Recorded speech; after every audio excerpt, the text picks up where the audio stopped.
Visiting schools throughout the country for his recent report, Sir Peter Williams observed much existing good practice in mathematics.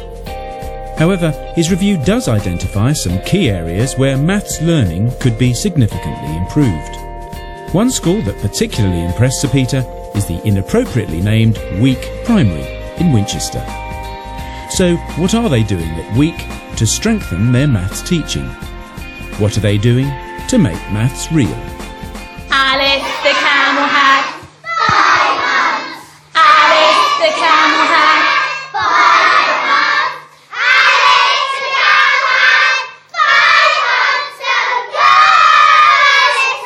5 humps. I think here, where we're most successful, we do get the child right at the heart of the learning, and children can see that the teacher knows them well. They've taken the time and the trouble to find out what their interests are, but then to put that into planning, and that takes time and effort, and children appreciate that. They realise that their own interests are being used to help with their learning. So that relationship between the children and the teacher is what makes a success.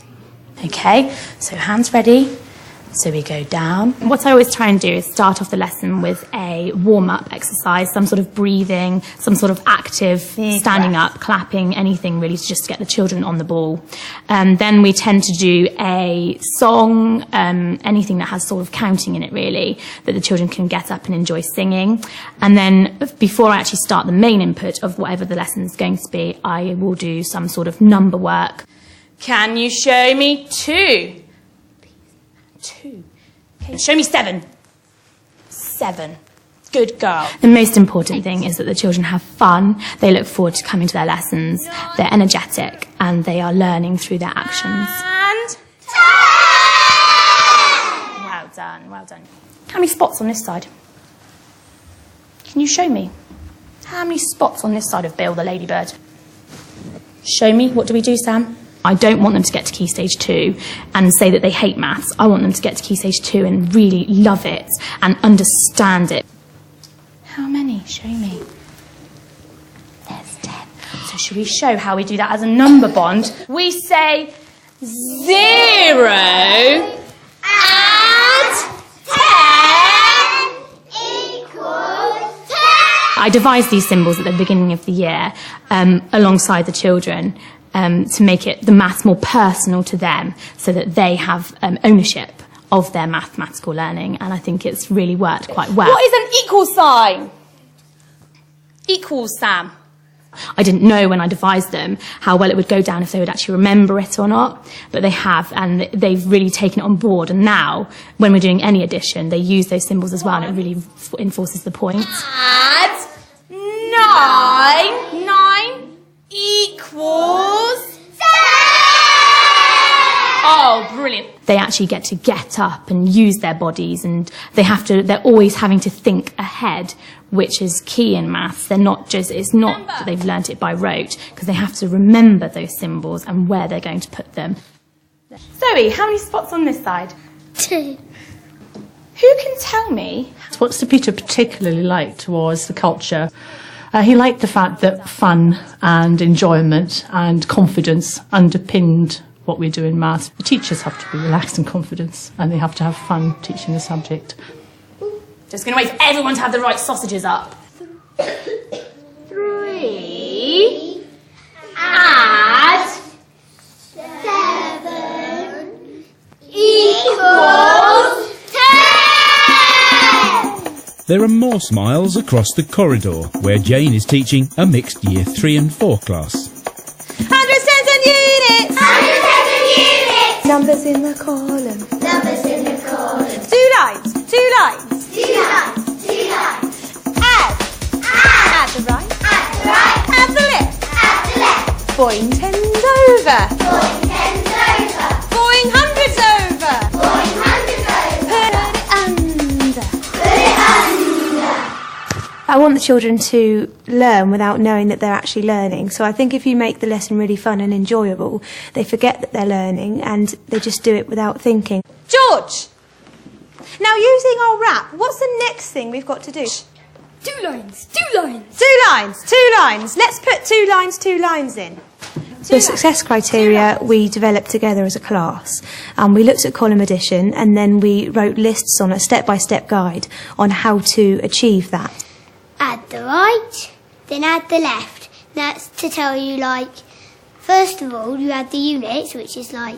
Once we've done that, we've simplified it, and then the children created their own actions and their own rap to go with it.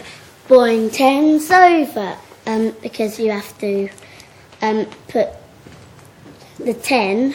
And if they've got a little routine or a little rap, then it can help them work out what the next step is and just sort of make it a bit easier for them to get through their work rather than panic, I think. Welcome to Maples Pizza Palace.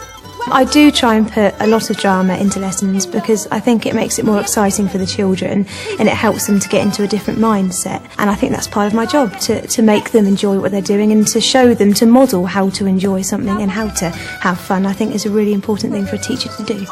People learn best, children and adults, when they can see the point of what they're learning. And when they go out in the evening on a Saturday and they buy their pizza, so the children can see that maths is actually part and parcel of real life, something that Sir Peter Williams highlighted in his report is very crucial.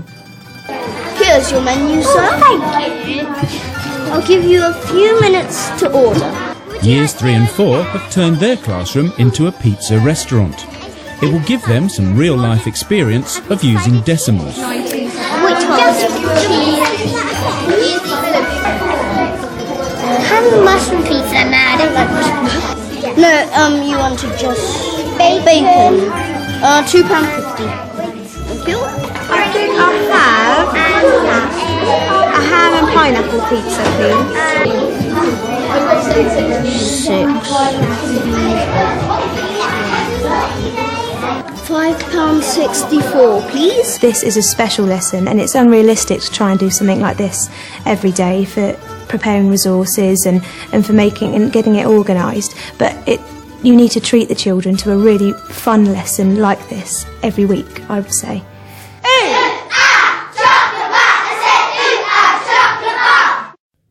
The teacher's enthusiasm for maths seems boundless and infectious. So how has the school engendered such a positive attitude to maths and, in doing so, raised their attainment? Professional development for staff is a key principle, and it will always have budget priority in the school, so teachers know that their own development and training is really valued highly. That has got to be a key principle. I've never been particularly confident with maths. It does scare me sometimes. I didn't understand those key concepts from a very early age, so as I went on through school, maths became more and more challenging. The idea is definitely to have a specialist in school, then to have succession management in place, where you've got one or ideally more than one person who can carry on flying that flag. Teaching assistants are a huge part of the success of the school. Their professional development is highly valued and that time will always be dedicated to that. The biggest barrier is still, for me, culturally, a fear of maths. It's a fear of getting it wrong. To address this fear and to help prevent children struggling with maths, the school has started a booster group with a difference, the Pink Diamond Club. Pink diamonds are the best! Brilliant. OK, now in maths this week we're going to be doing problem solving. Booster groups are where we identify the children within the class who might need help with strategies and we teach it to them before the lesson. How do you solve a problem like Lottie with all these words? We're going to know exactly what to do. So shall we just read it through? Tilly. Lottie, Miss Mosley's dog, wants to go and see 101 Dalmatians. The advantages that we find of having a booster group are that we can take the children who are afraid of maths, not really very confident with it. We take them out before the lesson. She has £22 to spend. They then learn the strategies that they're not really very confident with, come back as the experts, and off we go. This year, it just so happened in the group, there were no boys who we felt needed this extra booster group. But in previous years, we have had boys. And the girls in this year group picked pink themselves. That's what motivates them. And we have a little, our nice little pink highlighter. So we're very We like pink, all of us. With this particular group, they've really engaged with the fact that their own interests can be used and make the maths more meaningful in real life. We are brilliant problem solvers! Woo! Year 6 are going on a maths treasure hunt. It's supposed to be outdoors, but the Winchester weather has other ideas. However, it doesn't seem to have dampened anyone's enthusiasm.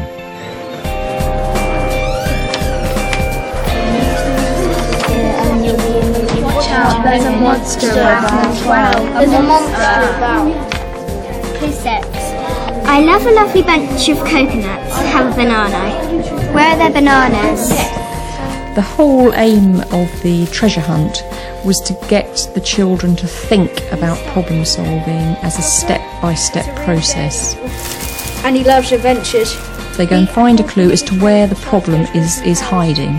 They then go and find the problem, which is hidden in an envelope, and that's got differentiated clues in it, different colours according to the groups. Tyler loves Go-Go's. He has managed to collect 625, so he is rapidly running out of space to keep them in his bedroom. Polly loves cake. When she came home from school, she was so hungry she dived into the cake cupboard and started eating.